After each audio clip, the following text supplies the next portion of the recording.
Lecture de la compilation post-mortem des écrits de Ellen G. White intitulée Tempérance. Chapitre 46. La signature de l'engagement. Tous les adventistes du 7e jour devraient signer. Dieu m'a montré que tous les membres devraient signer l'engagement et faire partie de la Ligue en faveur de la tempérance. The Review and Herald, 21 octobre 1884. Signer et encourager les autres à signer. Voici un travail qui convient aux jeunes, à l'adulte et au vieillard. Quand on vous présente l'engagement, signez-le. Faites mieux, prenez la décision de lutter de toutes vos forces contre l'intempérance et d'encourager ceux qui essaient d'accomplir un travail de réforme dans le monde. The Review and Herald, 14 janvier 1909. Les jeunes doivent signer tous les engagements en faveur de la tempérance qui leur sont présentés. Intempérance, impiété et dépravation vont de pair.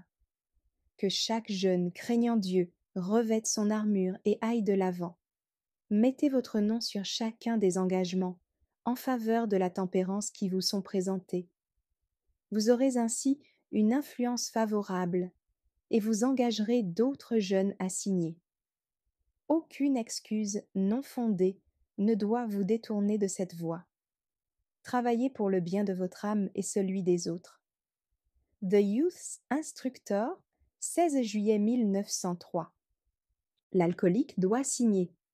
Ceux qui travaillent en faveur de la tempérance cherchent à convaincre l'alcoolique de signer l'engagement de ne plus boire d'alcool.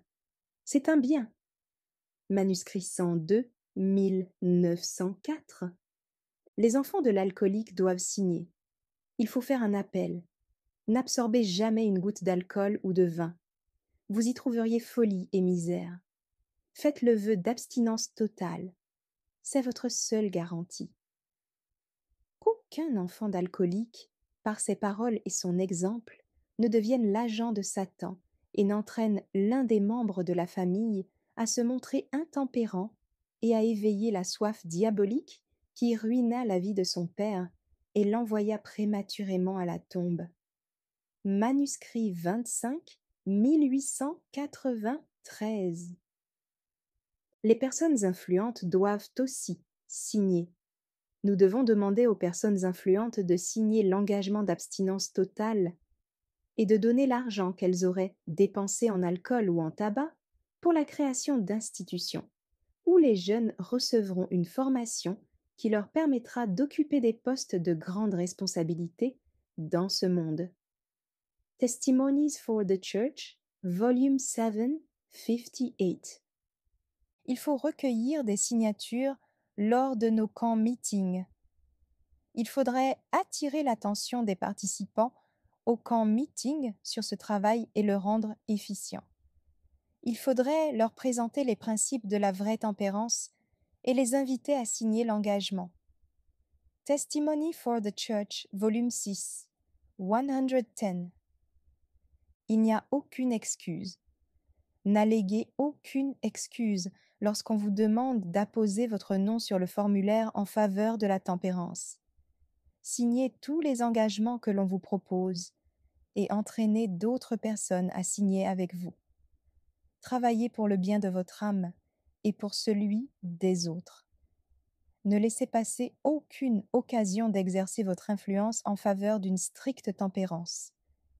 Counsels on Health, 441. Les obstacles demeurent.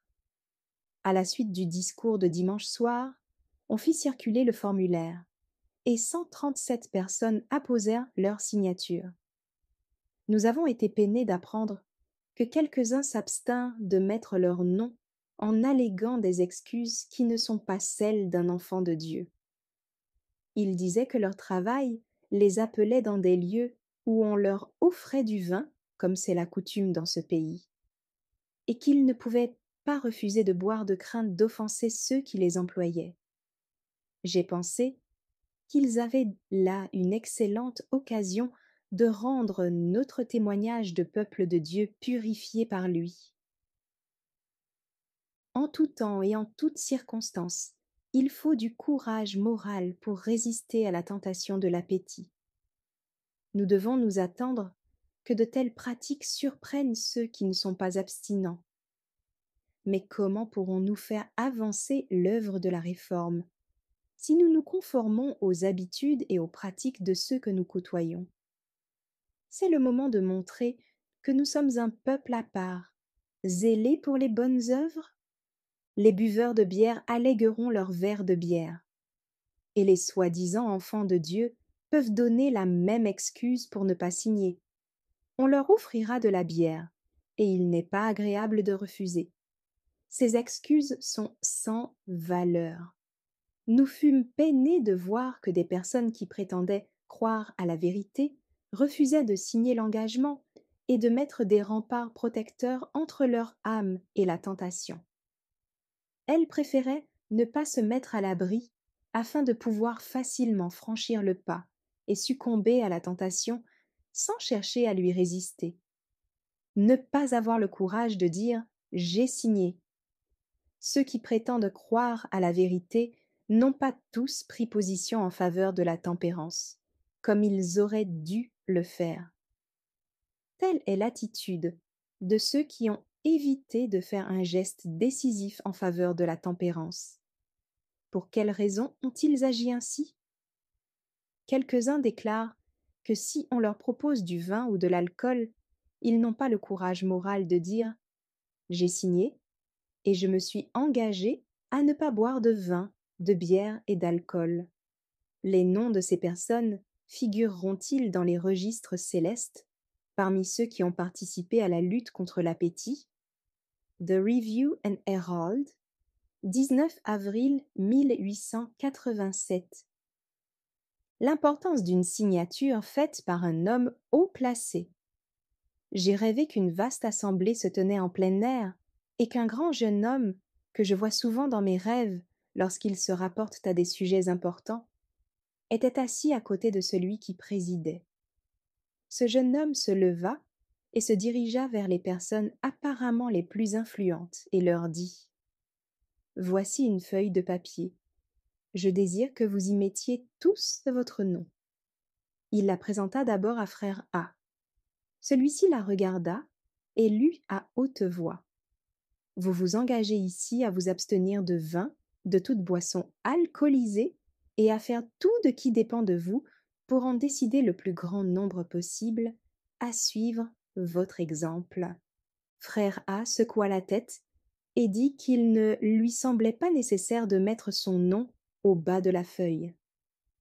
Il comprenait son devoir et soutiendrait la cause de la tempérance de la même manière. Mais il ne se sentait pas appelé à se lier par un engagement car des cas exceptionnels pouvaient se présenter. Il tendit la même feuille à frère B qui la prit, l'examina attentivement et dit « Je suis du même avis que frère A. Je ressens quelquefois, lorsque je suis faible et déprimé, le besoin d'un stimulant. Je ne peux pas m'engager à ne faire en aucun cas usage de vin ou de liqueur. » Le visage triste et peiné, le jeune homme fit passer le formulaire aux autres. 20 à 30 personnes suivirent l'exemple de A et B. Il revint alors vers eux et d'une manière ferme et décidée, bien que d'une voix calme, il déclara « Vous courez tous les deux le grand danger de succomber à la tentation de l'appétit. L'œuvre de la réforme doit commencer à votre table et être ensuite propagée consciencieusement partout et toujours. Votre salut éternel dépend de votre décision actuelle. Vous avez tous les deux un caractère fort dans un certain sens, mais vous êtes faibles à d'autres égards. Voyez ce que votre influence a fait. » Je vis au dos du formulaire les noms de tous ceux qui avaient refusé de signer. Il leur présenta une nouvelle fois le formulaire et leur dit d'une voix autoritaire « Signez ou démissionnez de votre poste. Non seulement signez, mais tenez-vous-en sur votre honneur à vos décisions. » Soyez fidèles à vos principes. En tant que messager de Dieu, je viens vous demander votre signature. Aucun de vous n'a vu la nécessité d'une réforme sanitaire. Mais lorsque les plaies de Dieu s'abattront sur le monde, vous comprendrez alors combien sont importants les principes de la réforme sanitaire et de la stricte tempérance. Et vous verrez que la tempérance seule est à la base de toutes les grâces qui viennent de Dieu, à la base de toutes les victoires que l'on peut remporter. Si vous refusez de signer, vous n'en aurez plus l'occasion. Votre cœur à tous deux a besoin d'être humilié. Que la miséricorde, la compassion, l'esprit de service remplacent la dureté, la rudesse et votre détermination de faire progresser vos idées à n'importe quel prix. Les mains tremblantes, ils inscrivirent leur nom. Les 30 autres personnes signèrent. Puis, un discours extrêmement solennel fut prononcé sur la tempérance. Le sujet exposé traitait de la table familiale. Là, disait l'orateur, se développe le goût des liqueurs fortes. L'appétit et les passions sont les péchés dominants du siècle. L'appétit, satisfait avec excès, influence l'estomac et excite les tendances animales. L'estomac devient malade.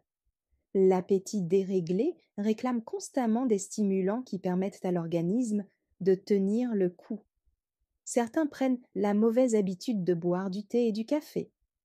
Ils passent ensuite au tabac qui engourdit les membranes délicates de l'estomac et les pousse à désirer quelque chose de plus fort que le tabac. Ils se tournent alors vers l'alcool. Manuscrit 2, 1874. Une expérience précoce. Le lundi matin, 2 juin 1879, lors d'un camp meeting qui se tenait à Nevada, dans le Missouri, nous nous sommes réunis pour organiser une association en faveur de la tempérance. Notre Église y était bien représentée. Frère Butler prit la parole et confessa qu'il ne s'était pas engagé dans l'œuvre de la tempérance comme il l'aurait dû. Il expliqua qu'il avait toujours été tempérant, qu'il s'abstenait d'alcool, de thé et de tabac, mais qu'il n'avait pas signé le formulaire d'engagement qu'on avait fait circuler dans notre milieu. Il avait maintenant la conviction qu'en agissant ainsi, il empêchait d'autres personnes de signer. Aussi, inscrivit-il son nom sous celui du colonel Hunter. Mon mari signa après frère Butler. Puis, je fis de même ainsi que frère Farnsworth. C'était un beau début. Mon mari continua à parler pendant que le formulaire circulait dans les rangs. Quelques-uns hésitaient, pensant qu'il était exagéré de s'abstenir de thé et de café, mais ils apposèrent finalement leur signature et s'engagèrent à une abstinence totale. Frère Hunter, à qui l'on demanda alors de prendre la parole, rendit un témoignage émouvant. Il raconta comment il avait trouvé la vérité biblique et ce qu'elle avait fait pour lui. Il dit qu'il avait bu de l'alcool en quantité suffisante pour faire flotter un navire, mais que maintenant, il voulait accepter la vérité tout entière et la réforme en toutes choses. Il avait abandonné alcool et tabac, et ce matin-là, il avait bu sa dernière tasse de café. Il croyait que les témoignages venaient de Dieu, et il voulait se laisser conduire par la volonté divine telle qu'il l'exprimait. À la fin de la réunion, 132 personnes avaient fait vœu d'abstinence totale. Ce fut une victoire décisive en faveur de la tempérance. Manuscrit 79, 1907. À l'œuvre en toutes circonstances. Faites une grande place à l'œuvre en faveur de la tempérance et invitez les gens à signer l'engagement d'abstinence. Attirez en toutes circonstances l'attention sur cet effort et montrez en l'importance. Manuscrit 52, 1900. Merci d'avoir écouté cette lecture. Si vous avez des questions ou des remarques sur le thème abordé, n'hésitez pas à les partager dans les commentaires et notre équipe ne manquera pas de les considérer. À bientôt! sur lereste.org.